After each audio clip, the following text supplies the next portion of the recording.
Bien. Mais comme je l'ai dit, qu'ils rendent le droit. Absolument. Et s'ils rendent le droit, Inch'Allah, Mohamed oui. dinaa la fi fekk le 18. Inch'Allah.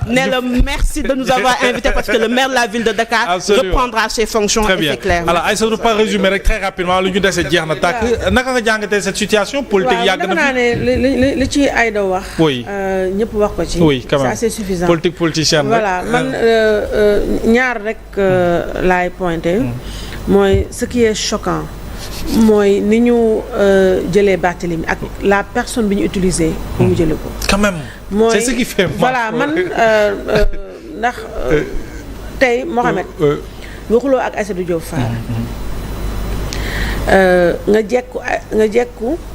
nga jekku ma. pour te faire mal. Tu prends la personne bi nga xam ne moom nga doon. xamante kooku. bu jóg et puis. sans sax xam ay code xam. oui yooyu xam nga c'est quand même ñu nekk ci république. allez-y. c'est quand même ñu nekk ci république. bananière. que benn nit dox dem këram benn nit rek mooy jóg dox dem këram. comme ça jógee. ba muy dem ne gars yi posté lettre bi. waaw lettre bi un truc manuscrit. voilà simple. Voilà, au calme, il prend son petit café, au calme, yeewu. Là, tout le monde l'a vu, un truc manuscrit. Je doute même que ça soit lui qui l'ait écrit. Après, voilà, donc maa ngi dem dugg 5 minutes après il ressort. Voilà, et puis le lendemain, le maire waxuma sax doon sax maire wu ruq bi. Ça c'est grave. Mais le maire de la ville de Dakar. Oui. Un simple c'est-à-dire que demain te xam nga lu ma gën a choqué ci loolu. te dégg nga je sais pas foofu Aïda di nga ma leeralal. mooy j'ai pas vu comme li xew suñu presse bi ba ñu révoqué Barthélémy avec cette manière scandaleuse. J'ai pas vu l'AMS. Je pense qu'il y a aussi une autre beneen espèce bu ñoom Ousmane créé woon gisuma ko. gisuma tamit benn parti politique bu jóg.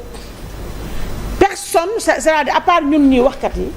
Personne ne s'est scandalisé de ça te foofu la li nga wax grand Moustapha amee sens mooy le rappel profite tey Diomaye mii bëggoon na fay nekk maire Ndiaganiao il a été battu à pâte couture par une dame qui comme par hasard defe naa mooy ki am bracelet électronique.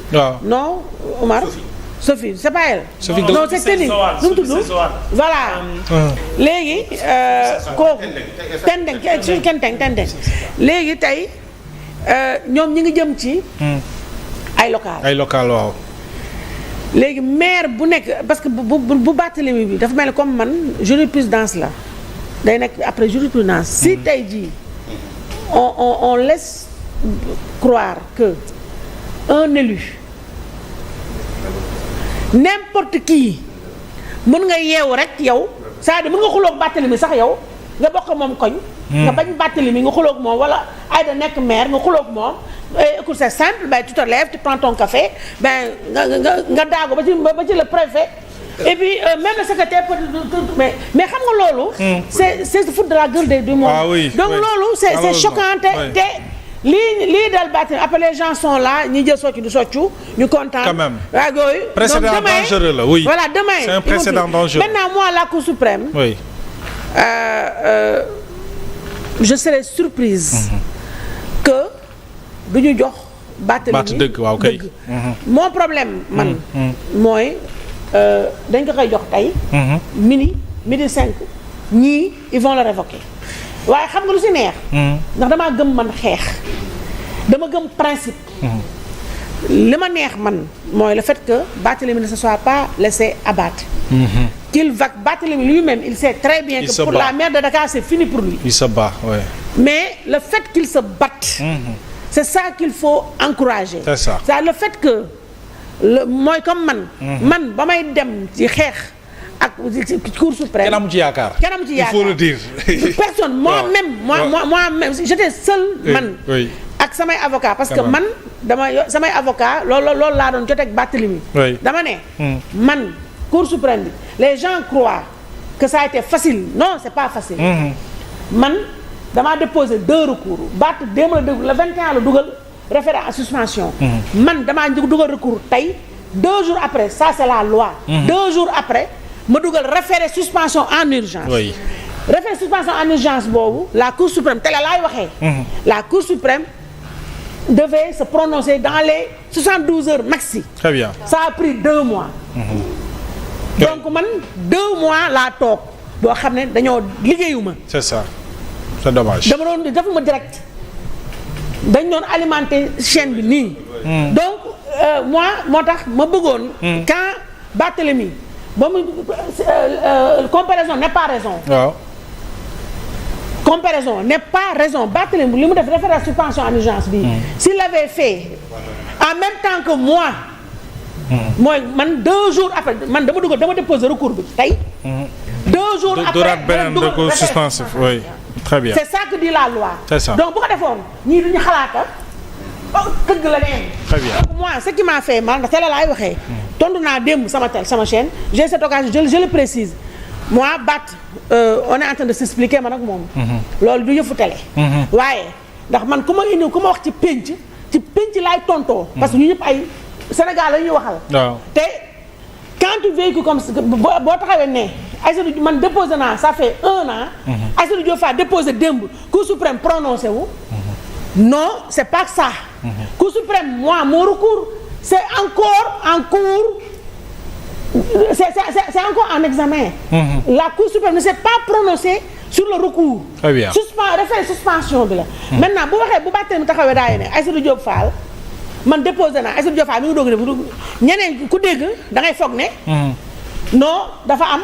très bien favoritisme alors que man bokkul lii. c'est clair code municipal la. man affaire entreprise bokkul. te dama def référé dans les délais.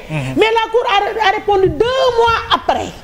ci ko waroon tontu 72 heures. ci 72 très bien mais loolu c'est un point de détail. loolu leer na ce qui est important. oui mooy. tey ñoom Ousmane Sonko ak Bassirou Diomaye Faye. ce qu'ils ont fait. si je comprends bien. oui.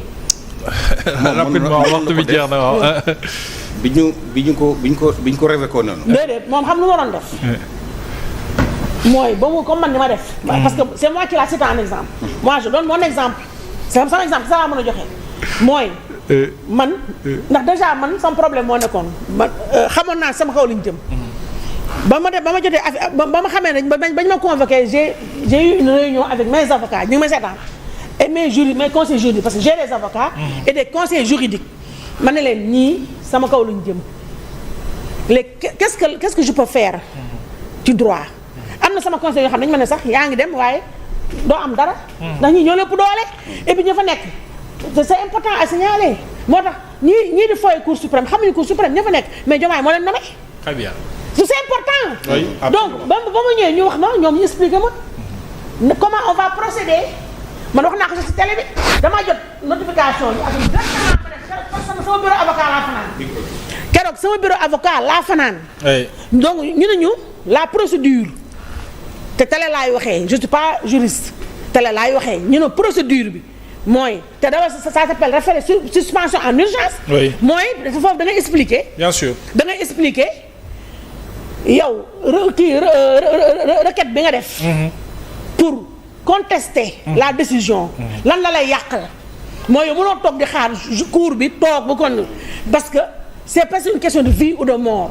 moo loolu d'où le nom référé suspension en urgence.